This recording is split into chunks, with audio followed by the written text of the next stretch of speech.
Main sinetron. Saya main Pak, nggak pernah kebayang. Tapi yang nggak pernah jadi pemeran utama. Ya saya menyadari muka gitu.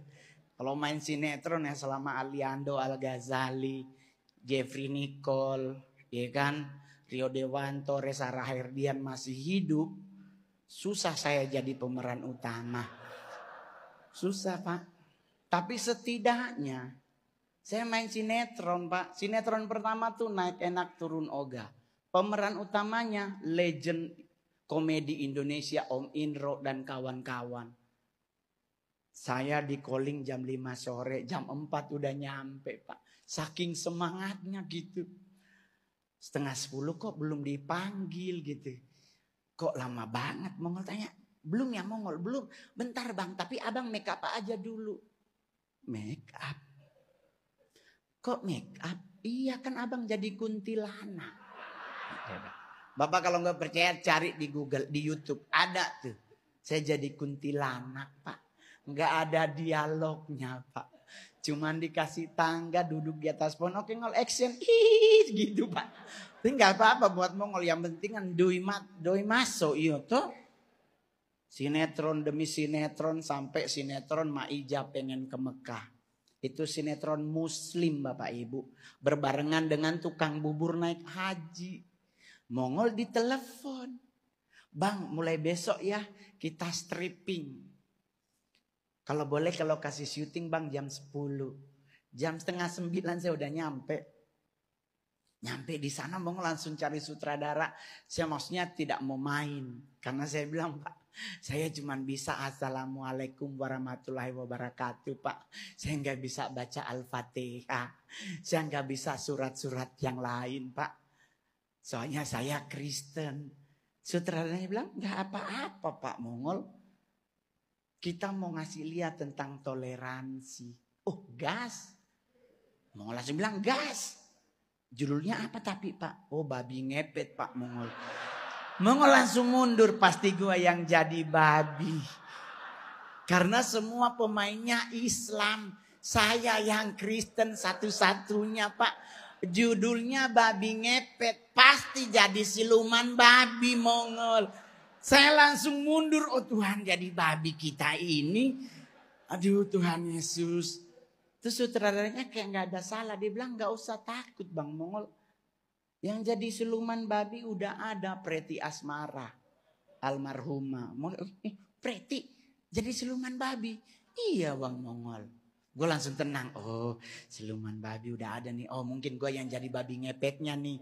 Orang setengah babi gitu kan. Sutradaranya bilang enggak Bang Mongol. Aldi Tahir yang jadi yang babi ngepetnya. Mongol langsung senyum manis. Asik gue gak jadi babi. Kalau udah ada 2. Tapi sutradaranya langsung ngomong. Tapi Mongol gendong babi. Ada di YouTube kalau gak percaya. Saksi hidupnya tuh boleh tanya sama Aldi Tahir. Saya gendong babi. Babinya asli Pak. Bukan dari serofom, asli tuh babi Pak. Umur 3 tahun Pak. Terus harus Mongol gendong. Dia berak di situ, dia pipis di situ Pak. Oke Mongol gendong ya Tuhan nih babi belum dimandiin gitu. Tapi orang kan nanya kenapa Mongol ambil. Sehari dibayar 30 juta Pak. Jangankan satu babi, satu kandang juga gua gendong Pak.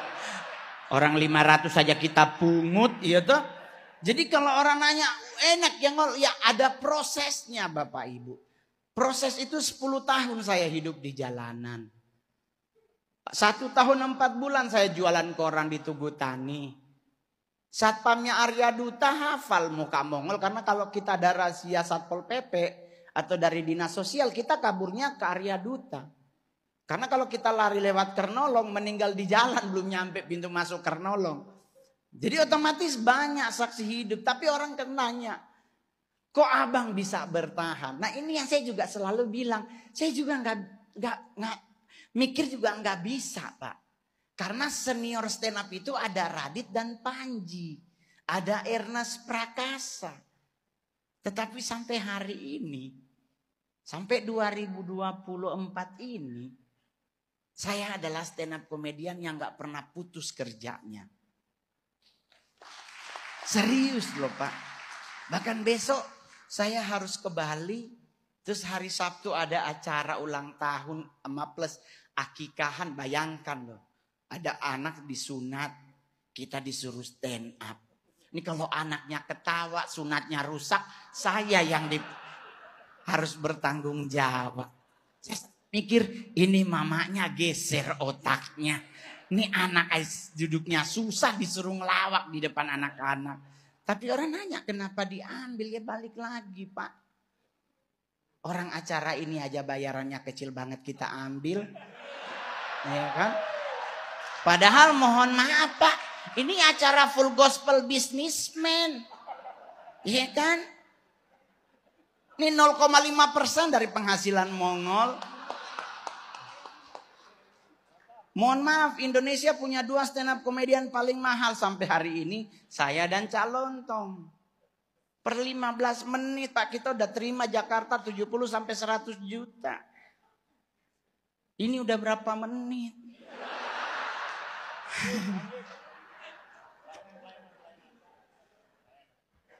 Yang kedua Bapak Ibu, kalau orang nanya enak ngol enak. Apalagi saya bisa menghibur presiden Pak. Satu-satunya stand up komedi Indonesia yang bisa menghibur 2 presiden. Yang lain hanya Pak Jokowi. Tapi saya di masa akhir Pak SBY, saya stand up di depan beliau. Tapi nggak bisa foto bersama karena beliau langsung naik mobil. Nggak mungkin kan kita bilang Pak turun dulu foto. Nggak mungkin itu. Jadi ya udah. Siapa bisa bayangkan orang Manado dari kampung saya di Sanger, di Tamako, melihat Mongol sukses. Mereka sampai bilang kasihan padahal dia dari kecil yatim piatu. Nggak dianggap di keluarganya. Saya bahkan kalau orang Manado itu kan ada fam, ada marga yang menyertai. Saya nggak punya marga Bapak Ibu. Keluarga saya tidak ada satupun yang mengizinkan marga mereka ditaruh di surat baptis Mongol. Jadi surat baptis saya namanya hanya Roni. Nggak ada marga selanjutnya. Menurut undang-undang tahun 82, saya dinyatakan sebagai anak haram. Karena tidak jelas ibu dan ayahnya. Di pandangan manusia, saya nggak akan sukses. Tetapi di hadapan Tuhan, Tuhan izinkan saya meraih kesuksesan tersebut. Amin.